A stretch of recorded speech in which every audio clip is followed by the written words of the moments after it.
talk a little bit about how to create buzz for your product or your service and some sort of key tips that you can share with the group.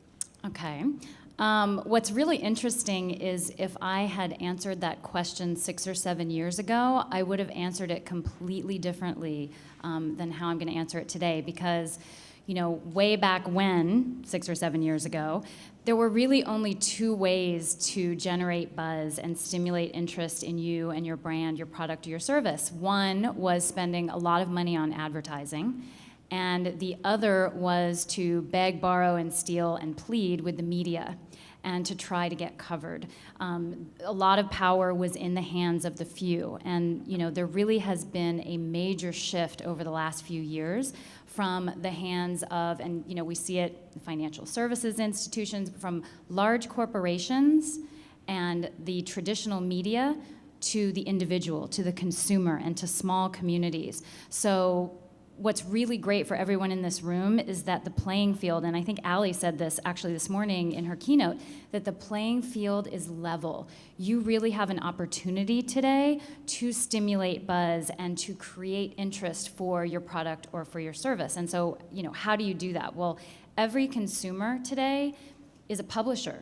You can, and Joy's going to speak, I think, extensively about this, you can have a blog, you can have a newsletter, you can submit articles to article submission sites, you can write a column. There are so many different things that you can do to get content out there about you that positions you as an authority and creates buzz about you, your product, or your service. So the power has really shifted from the traditional media to you yourself. You can build a community now with what Christine was talking about in terms of building your social network and your social media platforms. We really have transitioned from word of mouth to word of mouse. The internet is providing us so many opportunities for information that we put out there to go viral by those that we are connected to. And it really is, again, as Christine mentioned, about the emotional connection. So it's not so much about selling. I can't tell you how many clients come to me, and I'm sure everyone that's sitting up here, that say, well, I just don't like to sell, right? How many people in this room have felt that in some way or another, that it just feels a little bit uncomfortable? So today, with so many people moving online, it's not so much about selling, it's about educating, and it's about entertaining. People want to feel something, they want authenticity, and they want transparency, so it's okay to put yourself out there. So I think really the best way today to stimulate buzz about you is to get online and to connect and build your networks, both online and off.